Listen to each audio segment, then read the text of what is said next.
Pour remettre ce prix, j'invite à nous rejoindre Catherine Mier-Ursin de Fromont-Briens.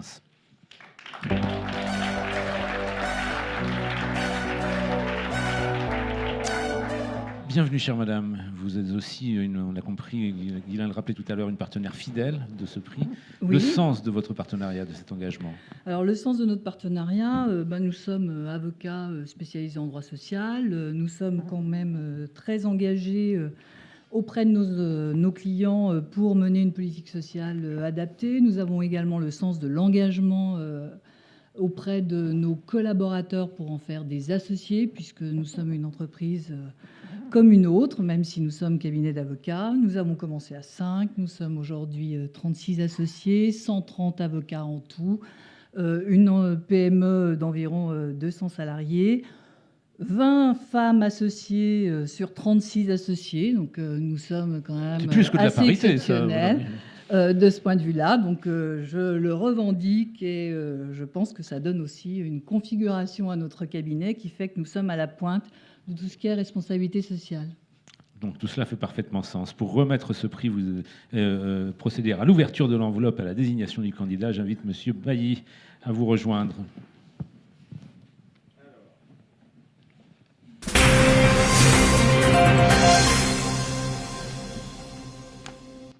Il est court, là, le jingle. Oui. Vous en voulez un deuxième petit coup? On remet le jingle pour le président Bailly. Voilà. Alors là, vous avez le droit à un peu plus long. C'est presque le suspense de vous écouter. Voilà. Donc, le lauréat du prix Innovation RSE 2013 est Sodexo. J'invite le DRH de Sodexo et son président, que nous avons la chance de compter parmi nous. Pierre Belon, Roberto Cirio, Elisabeth Carpentier et Christian Lurson. Soyez allez, président Belon. Allez, venez.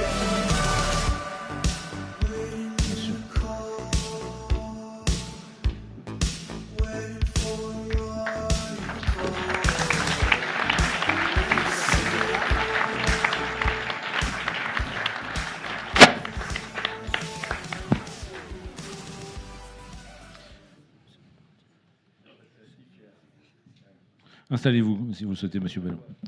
On a la chance, effectivement, de vous avoir. Je pense que chacun le mesure, parce qu'accueillir ainsi une figure tutélaire de l'entrepreneuriat en France, c'est quand même une occasion exceptionnelle.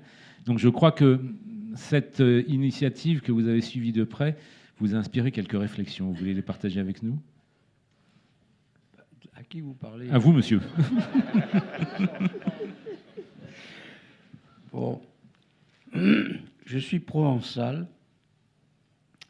Et j'ai été traumatisé parce que j'ai vu disparaître dans un rayon de 50 km 3 chantiers navals qui étaient des chantiers mondiaux. Et alors là, je fais d'abord un pari complètement fou, c'est qu'avant de créer l'entreprise, j'ai dit que jamais mon entreprise ne se trouverait dans cette situation où elle est obligée de licencier une partie de ses salariés. Deuxièmement, j'ai démarré dans un métier qui était la restauration d'entreprise et qui était vraiment dévalorisé par rapport aux gens très intelligents, aux grands ingénieurs, à ceux qui avaient un QI, quotient intellectuel très développé. Mais nous avons du QE, c'est-à-dire un quotient émotionnel très développé. Et alors, c'est pour ça que c'est la raison pour laquelle j'ai décidé de donner une vocation à l'entreprise qui est l'amélioration de la qualité de vie pour rendre les gens fiers de ce qu'ils faisaient.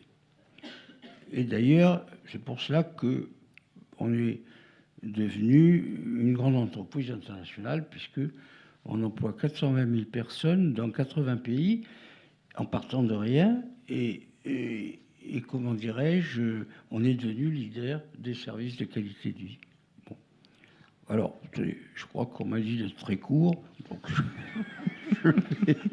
Et on vous fait confiance, cher monsieur. Mais non, j'avais fait quelques remarques. Bon, Attendez, notre stratégie de développement, elle a été très simple, très très simple. Premièrement, conserver nos clients actuels. Bon. Deuxièmement, rechercher des clients nouveaux. C'est plutôt les bons préceptes. Et ça par deux voies. Jusque-là, ça a marché, cher monsieur. Et ça par deux voies. La segmentation, la sous-segmentation et la recherche de niche. Donc, c'est sous-segmentation ou segmentation des clientèles. Bon, c'est vrai qu'on est parti dans l'entreprise, puis après dans les établissements d'éducation, de santé, la gestion des bases vie, et également la défense. Bon. Et la justice, pardon, j'allais l'oublier. Bon. Puis ensuite, on est allé conquérir le monde. Voilà.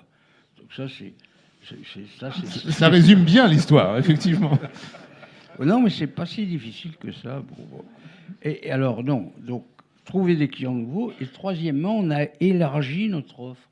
C'est-à-dire qu'au début, on faisait que de la restauration, mais après, aujourd'hui, on fait, disons, la propreté, l'accueil, le facility management, la maintenance technique. Donc, on a élargi. Et c'est ce qui explique qu'on s'est développé. Bon, alors maintenant, Sodexo, c'est quoi? C'est une aventure humaine. Ceux qui ont fait le développement de Sodexo, c'est des femmes et des hommes. Et j'ajoute aussi que c'est des grands intra-entrepreneurs. Et j'insiste sur ce terme. Bon, il ne faut pas que je sois trop long, mais donc je vais raccourcir. On sait combien on vous fait souffrir de ce point de vue. Non, pas du tout. Non, oui, c'est pas parce que je suis Marseillais que je parle trop. Hein, attention. Alors, ce que je tiens à faire, c'est d'abord à remercier toutes nos équipes. Où sont-ils? Levez-vous. Allez, les collaborateurs Sodexo, mettez-vous debout. Voilà.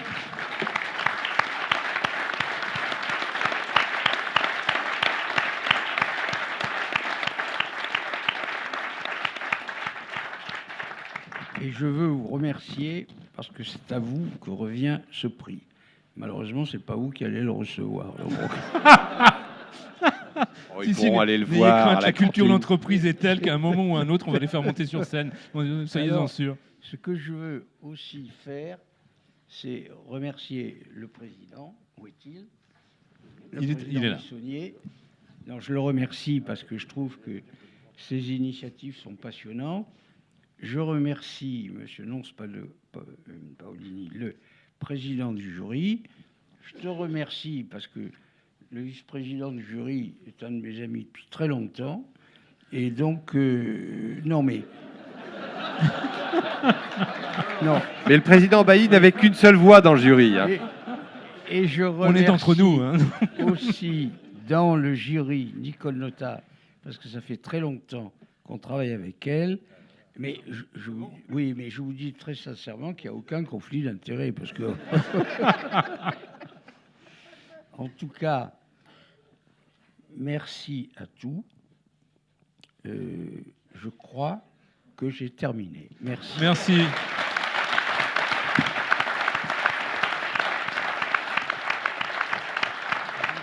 Et je me permettrai juste un commentaire pour avoir eu la chance de vous rencontrer à plusieurs reprises et pour connaître un certain nombre de vos admirateurs. Je crois que c'est un certain nombre de personnes dans cette salle et dans la communauté économique en général qui ont très envie de vous dire merci à vous pour avoir donné envie à tant de personnes d'entreprendre à leur tour. Voilà. Merci, monsieur.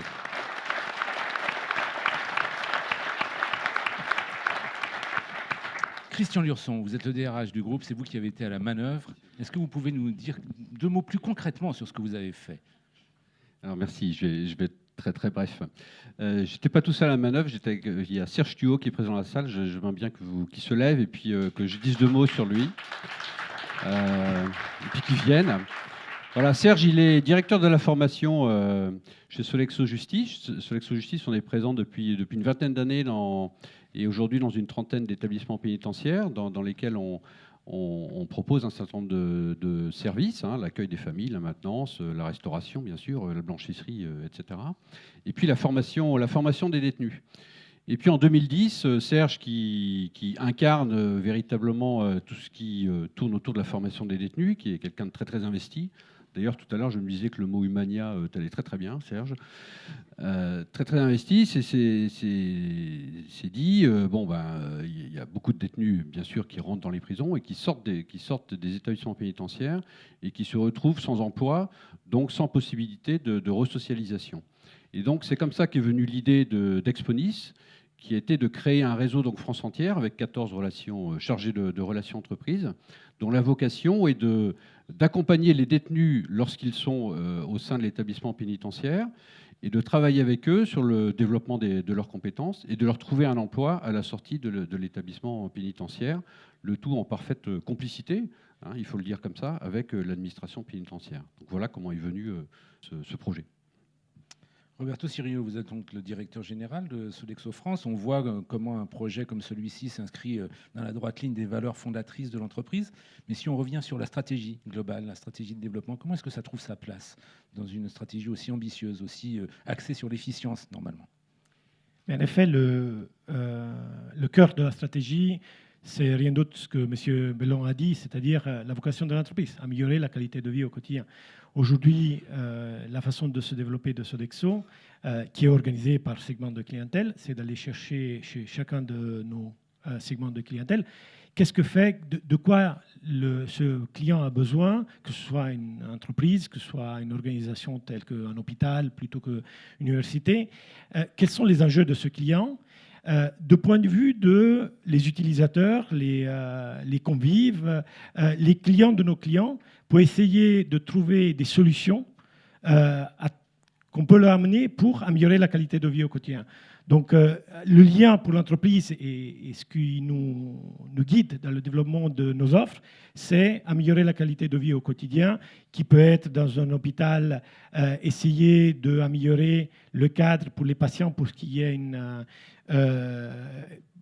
pour guérir plus rapidement, pour créer des environnements dans les écoles qui sont plus favorables à l'apprentissage, plutôt que, comme on l'a vu dans le domaine de la justice, trouver comment faire pour que, pas seulement il y a de la surveillance, c'est évident, mais qu'après, il y a une diminution de la récidive, une réinsertion des détenus.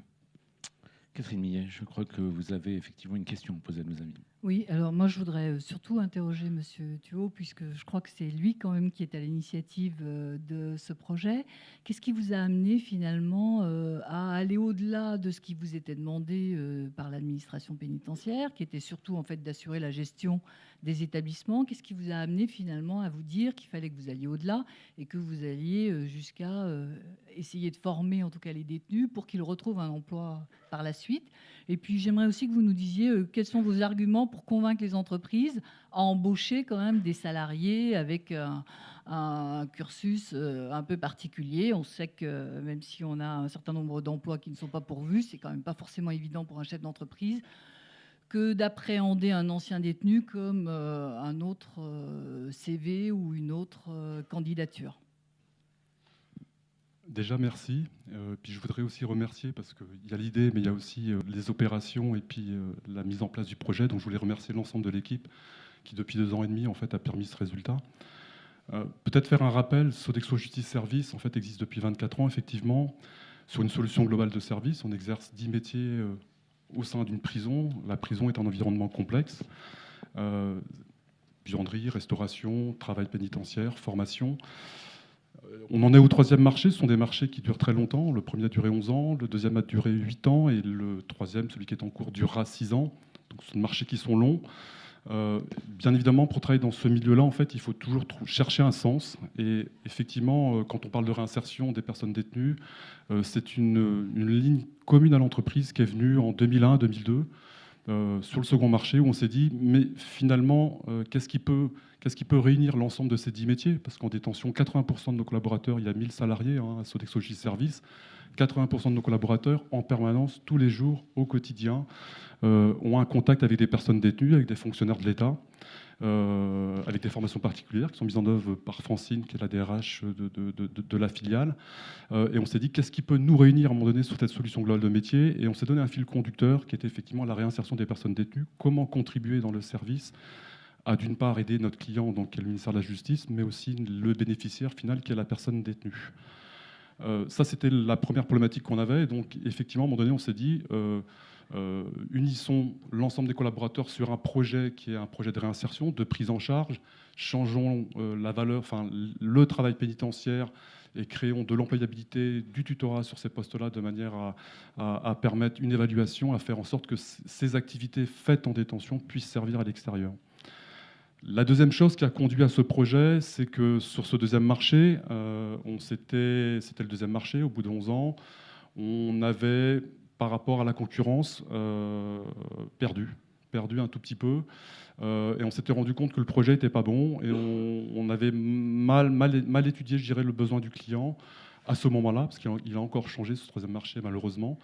Et on a construit un projet en se disant, à un moment donné, il faut à tout prix qu'on aille beaucoup plus loin que ce qui est demandé et que notre ligne philosophique, c'était de savoir accueillir une personne détenue en détention, de ne pas s'arrêter à ce qu'on nous demandait, c'est-à-dire de faire des actions en détention, mais bien de le conduire à l'emploi à l'extérieur et de finalement produire un service complet.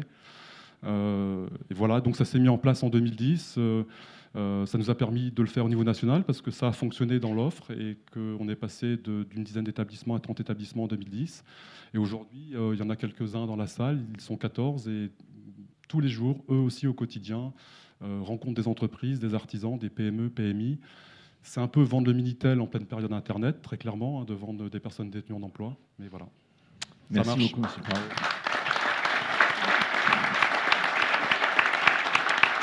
Jean-Paul Bailly, je crois que vous avez aussi une question pour nos lauréats. Oui, je ne sais pas si je vais vraiment poser une question, en fait, parce que je voudrais faire deux commentaires. Le premier sur le projet qui fait l'objet du prix aujourd'hui, je voudrais partager avec vous le fait que j'ai trouvé ce projet extraordinaire et je le trouve d'un courage inouï. Et c'est bien le rôle des très grandes entreprises aussi de faire évoluer la société. Et je crois que la relation aux gens qui sont, aux hommes et aux femmes qui sont en prison reste un des très grands tabous de la société. Une société où les tabous s'amenuisent peu à peu, mais je pense que ça reste un tabou extrêmement présent. Je trouve qu'une grande entreprise avec ses hommes et ses femmes ait eu le courage d'aborder cette question-là, extraordinaire. Moi, je voulais juste les remercier et les féliciter parce que je trouve ça étonnant de courage et de compréhension de ce que peut être le rôle d'une entreprise dans l'évolution de la société, non seulement dans ses valeurs, mais aussi c'est un projet qui nécessite d'intervenir auprès de tout l'écosystème qui est autour. Et donc, c'est un projet qui est très, très global, qui n'est pas juste centré sur l'entreprise elle-même. Donc voilà, c'est plutôt un commentaire, mais je voulais partager avec vous cette appréciation. Et puis la deuxième, c'est que je ne peux pas avoir Pierre Bellon à côté de moi sans lui redire à quel point il est un homme extraordinaire et que à chaque fois qu'on est avec lui, on prend... C'est vrai. Rien à voir avec le prix d'ailleurs. Hein. On est deux au moins. Voilà. Mais qu'à chaque fois qu'on est avec lui, c'est toujours une leçon de management, d'humour en général, et surtout d'humilité et de simplicité. Je pense que c'est la plus grande qualité d'un grand patron. Voilà. Merci, monsieur. Catherine, vous allez pouvoir remettre le trophée à nos lauréats.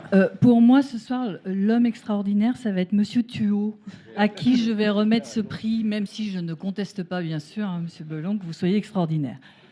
Mais... Voilà, et on va appeler Elisabeth Carpentier pour qu'elle monte avec ses équipes. Elisabeth, rejoignez je crois que avec Nicolas Tomaso. Allez, Nicolas Tomaso aussi.